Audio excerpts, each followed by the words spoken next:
horrendous beast had returned and was hungrier than ever. Perhaps it was angry it had been fooled by an egg-wearing idiot. That is unkind, General. It may have been small of brain, but it was grand of stature. Whereas you, Ivan Ivanovich, are lacking in both departments. Presuming there were no more eggs to hide in, did you have a new plan? I did, General. Please, do tell me, what was this brilliant plan? I ran like hell, General.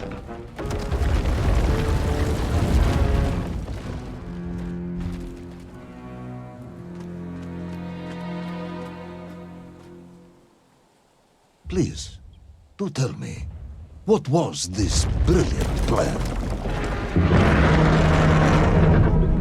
I ran like hell, General.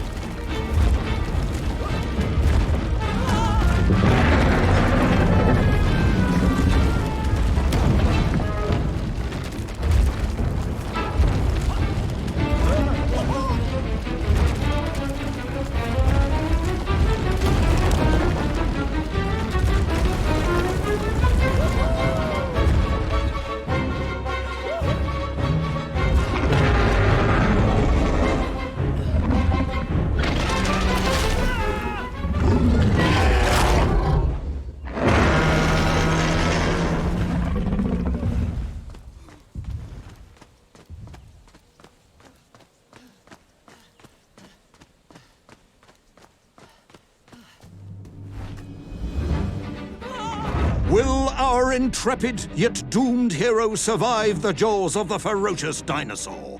Will he meet his end miles underground as an aperitif for a ravenous raptor? What dark secrets could be buried in the lost city of Agatha? Will the general ever discover the location of his lost bomb?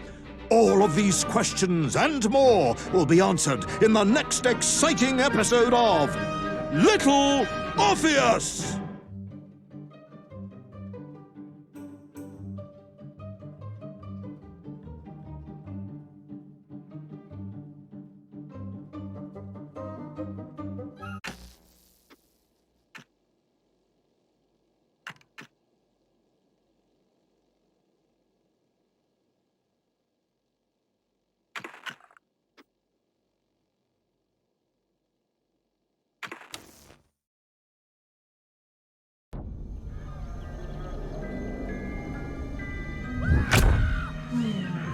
What luck!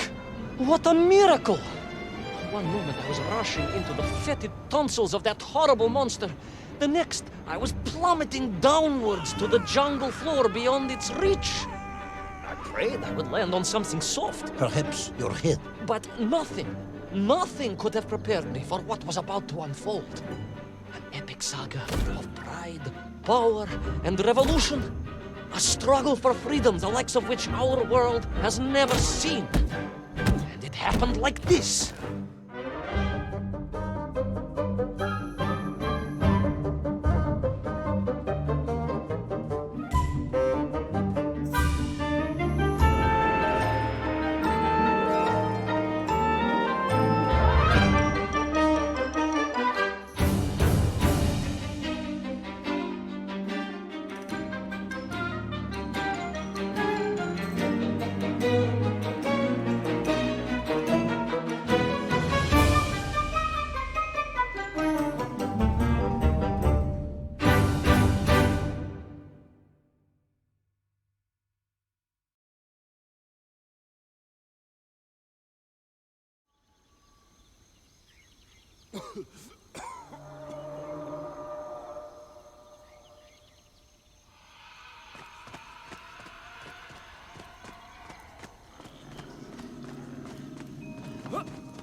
Who were those strange, gentle monsters who towered above me?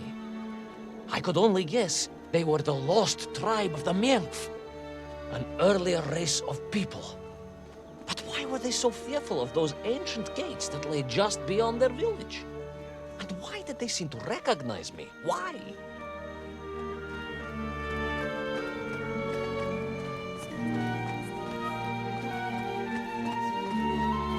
Yes, I'm also wondering why. No, a как же, General? Who was I to question such things? Trapped as I was deep underground.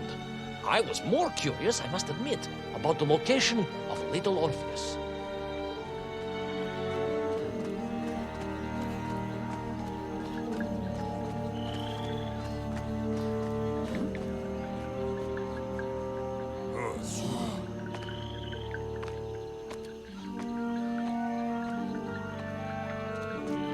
You talk of a great city, a mighty power. Yet your nymph squatted like savages in huts at its boundary. They did. And the answer to that mystery lay beyond my grasp at that point. Because it was a wonder, it truly was.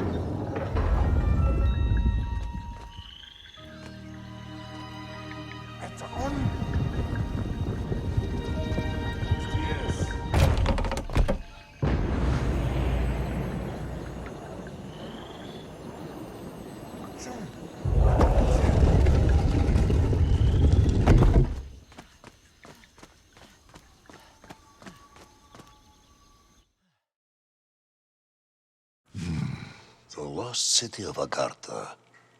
I hope I may one day see it myself. Oh, General, if only you could. Unfortunately, as I shall explain, should you seek Agartha now, you wouldn't find it. It has been utterly destroyed.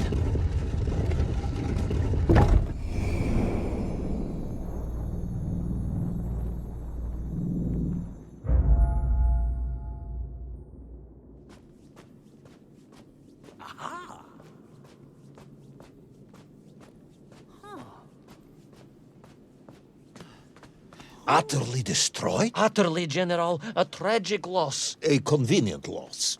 I imagine archaeologists weeping as I tell you. But most importantly, before we continue, you must understand one crucial fact about its destruction. Which is? It wasn't my fault.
Those poor, unfortunate Menkf, trapped and kidnapped and dragged away, only to return as vicious foot soldiers to some unknown tyrant.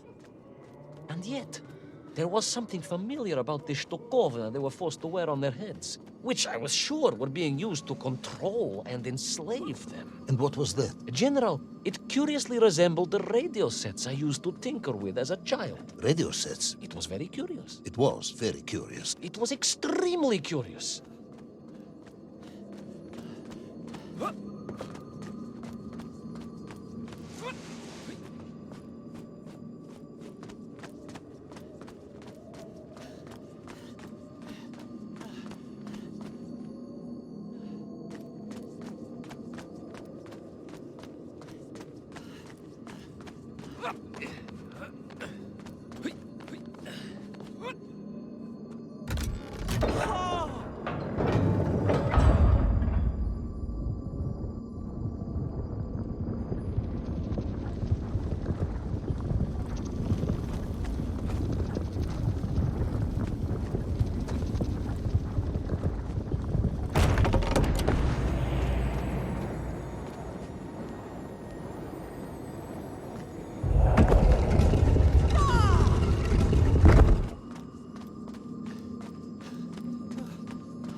An ancient technological metropolis, powered by a glowing resin, carved from the very earth? A glowing resin carved from the very earth.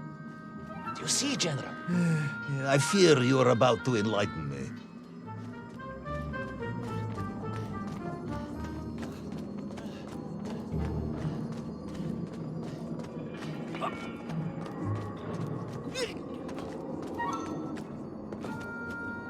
Little Orpheus must have been drained by the impact, but whoever had stolen it and brought it here was no doubt planning to use the Agarthan resin to charge up the atomic bomb, restoring the device to its full potential. What sort of man would come up with such a monstrously reckless scheme? Perhaps the type of man who has such limited understanding of atomic energy that he thinks an ancient metropolis can be powered by shiny marbles.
I am curious, Ivan Ivanovich. You talk and talk about this great subterranean city, yet what you describe sounds strangely familiar. It does in some way bear an uncanny resemblance to the glorious architecture of Comrade Alexei Dushkin. Wouldn't you agree? Danit, General. I have never heard of this great tavarish Dushkin or his works. Interesting. Because you were photographed on the steps of his marvelous Vysotka na Krasnich Varotach, shaking hands with the Glavny constructor. That was the chief designer? The sweaty little fat man with the bad hearing? Mind your mouth, Ivan Ivanovich. And don't think you can distract me by slandering one of the great visionaries of our time. Without him, neither of us would be sitting here now. Must remember to thank him for that, General.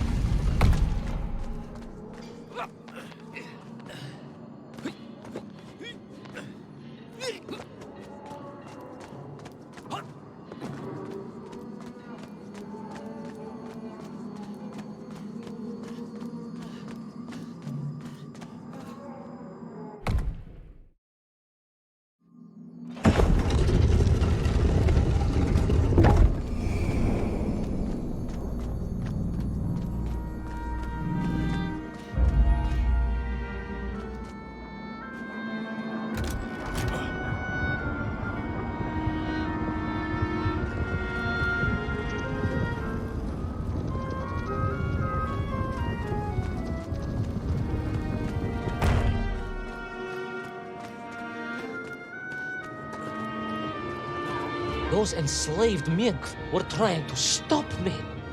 I was sure of that now. I find myself sympathizing with them, I must admit.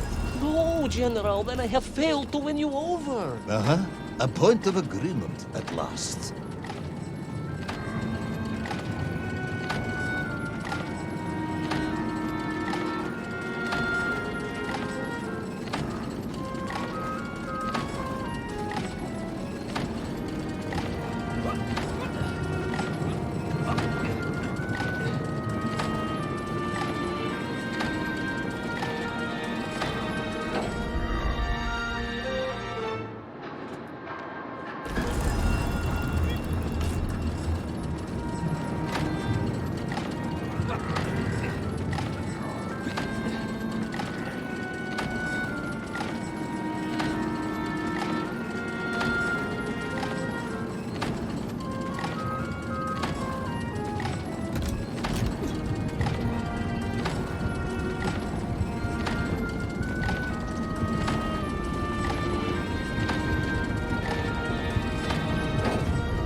Ask again, General.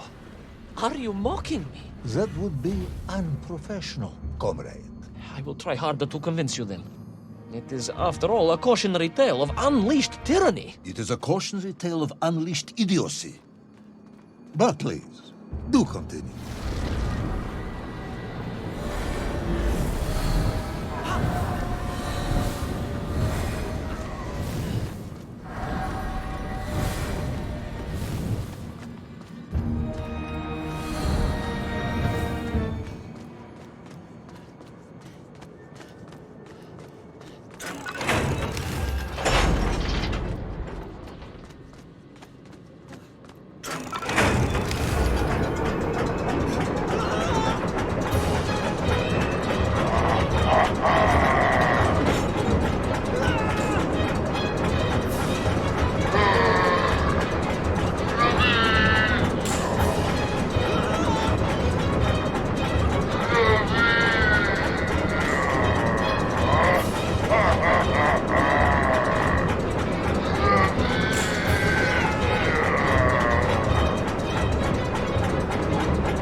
stepped from the cable car onto a plateau at the center of the city, where a palace, a vast acropolis, stood. I was reminded of Chelyabinsk Sorok. May I ask how you know of Chelyabinsk? My Aunt Masha was a traveling tinker who married a beef investigator from Zlatoust. She told me of a secret but wonderful city in the west. An edifice of sheer power, humbly serving the will and needs of the people. Yes, unfortunately, that story didn't end so well. No. That's what Auntie Marcia told me. And perhaps that is why I was also reminded of it. Because the moment I touched the floor in that place, I could tell something was very, very wrong.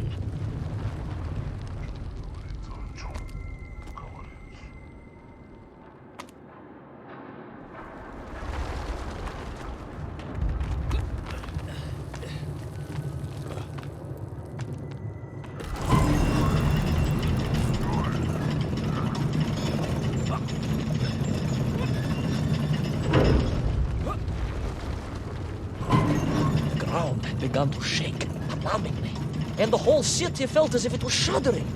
I could only imagine what I would find in the heart of the vast temple. If it isn't a giant glowing marble, I'm going to be very disappointed.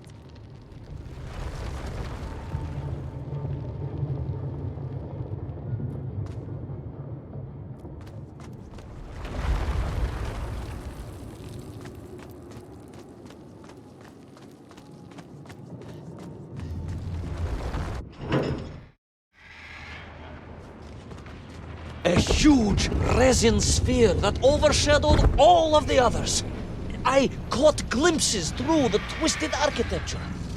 And it was then I saw him. Him? The thief, the enslaver, the tyrant, sucking the power from this wondrous city as he drained the very lifeblood of the ancient civilization and drew it into the atomic embrace of little Orpheus. With a song in my heart, I raced onwards to stop him.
drained of its power, the magical heart of the city cracked, and it sent shockwaves through the world around me.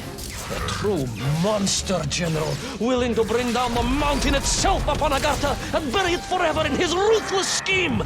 I could not save that wondrous place, General, to my shame and regret. But I resolved myself to avenge the myth, to recapture little Orpheus, and to bring that tyrant to justice.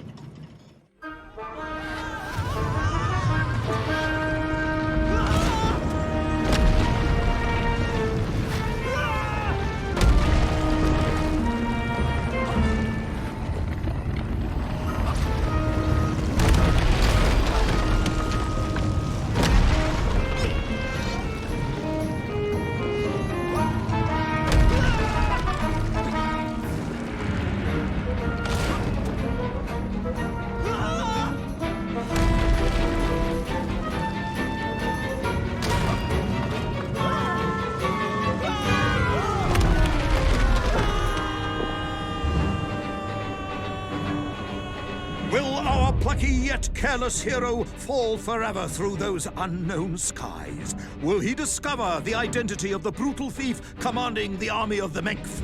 What chance does he have of ever returning to his beloved homeland? How long can the general's patience last? All of these questions and more will definitely be answered in the next exciting episode of Little Orpheus!